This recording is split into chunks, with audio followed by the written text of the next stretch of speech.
The ocean is a terrifying place. It's basically Earth's version of an all-you-can-eat buffet, except you don't get to decide if you're the diner or the dinner. And when it comes to the kings of the deep, two names stand out: killer whales and sharks. Now I know what you're thinking. A killer whale? But it's just a fancy dolphin with a tuxedo.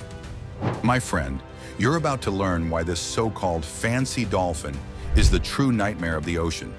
And if you're placing your bets on the great white shark thinking, hey, this guy has been the undisputed villain of every ocean horror movie, well, let's just say Hollywood might have been rooting for the wrong team. By the end of this video, you'll know exactly who runs the ocean. But fair warning, what you're about to learn might make you reconsider that beach vacation you were planning. Round 1, size and strength. Is bigger really better? Let's start with the basics, size and strength. A fully grown male killer whale can reach 30 feet long, about the size of a school bus. That's right. Imagine a school bus, except instead of dropping kids off at school, it's dropping sharks off at the gates of the afterlife. Now let's put that into perspective. A great white shark typically maxes out at around 20 feet, which is big, but not killer whale big. And then there's the weight. A killer whale tips the scales at 10 tons. That's the equivalent of 10 rhinos or 2 elephants. Meanwhile, a great white shark only weighs about 2,500 pounds. To put it simply, if this were a boxing match, the killer whale would be in the heavyweight division, and the great white shark would be trying to punch above its weight, literally. But what about raw power? Well, here's where things get terrifying. The strongest bite of any shark belongs to the great white, which can chomp down with an impressive 4,000 pounds per square inch. That's enough force to crush bone and slice through just about anything. Impressive, right? Well, not really. Because then we have the killer whale, who comes in and absolutely destroys that number with a 19,000 psi bite force. That's not just the strongest bite in the ocean. That's the strongest bite of any living creature, period. So if a great white's bite is like a chainsaw, a killer whale's bite is like a demolishing machine tearing through steel. Round 2, smarts and strategy. The brain beats the brawn. Now, sharks aren't dumb. Well, at least not completely dumb. They've been on this planet for 400 million years, which means they've survived longer than dinosaurs. But let's be real, they're not exactly winning any underwater chess tournaments. Killer whales, on the other hand, these guys are geniuses. They communicate with each other using complex sounds. They teach their young how to hunt. They plan their attacks in groups, just like a pack of wolves.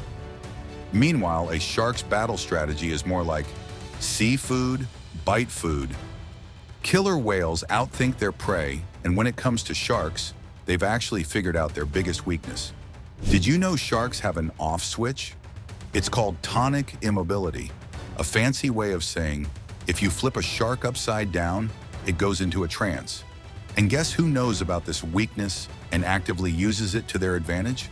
Yep, killer whales. There have been multiple recorded instances of killer whales flipping great whites over, holding them in place, and literally waiting for them to suffocate before eating them. That's not just a kill, that's an assassination. Meanwhile, the shark never even saw it coming. Round 3, hunting tactics.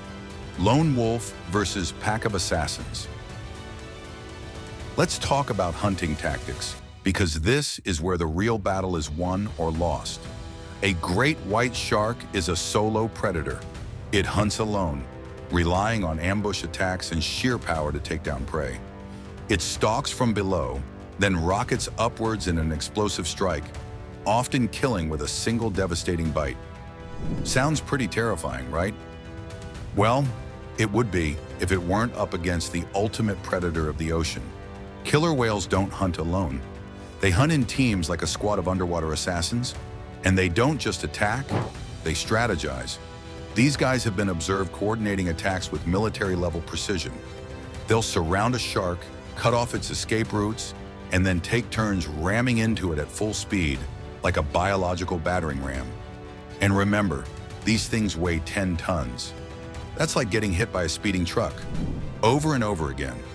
And if they don't feel like playing bumper cars, no problem. They'll just flip the shark over, activating tonic immobility and turning it into a floating, helpless snack. No fight, no chase, just game over. Round 4, speed and stamina. Who wins the chase?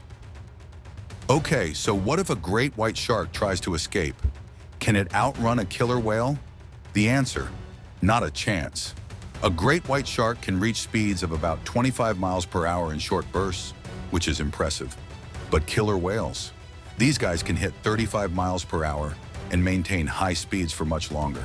That means even if the shark senses danger and bolts, a killer whale will catch up. And here's the real kicker. Killer whales have endurance.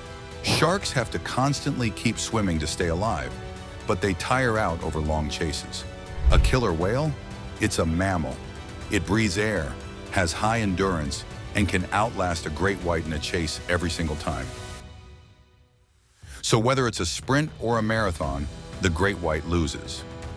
The final showdown, who wins in a 1 versus 1 battle? All right, let's set the stage. A killer whale versus a great white shark. Who wins? Well, if this were a movie, maybe the great white would put up a dramatic fight. Maybe there'd be an intense struggle, some emotional music, and a last-minute plot twist. But this isn't a movie. This is nature. And in nature, the killer whale dominates. There's actual footage of orcas killing great white sharks in real life. And you know what the great white's reaction usually is? It runs. That's right. The so-called apex predator of the ocean actually flees the scene the moment it detects a killer whale in the area. In fact, scientists have observed something incredible. When a killer whale enters a hunting ground, all the great whites disappear. Entire shark populations vanish overnight because they know that sticking around means becoming lunch. And when orcas do go after a shark, they don't just kill it, they eat only its liver. That's right, killer whales are so advanced that they target a shark's liver, which is full of nutrients. They literally perform surgical kills. Meanwhile, the shark never even had a chance to fight back. Conclusion, who really rules the ocean? The great white shark is a formidable predator, big, fast, and powerful. However, the killer whale outmatches it in nearly every way. Orcas are larger, faster, and stronger, but their biggest advantage lies in their intelligence and teamwork. While a great white relies on brute strength and instinct, orcas strategize, communicate, and coordinate their attacks like an elite special forces unit. Despite sharks surviving for over 400 million years, they flee at the first sign of a killer whale. Orcas have been observed flipping sharks onto their backs, inducing a state of paralysis and effortlessly preying on them. Their dominance extends across the ocean, as they can take down even the most fearsome marine creatures. In the battle for the true apex predator of the sea, there's no contest. The killer whale reigns supreme, proving that intelligence and strategy triumph over sheer power.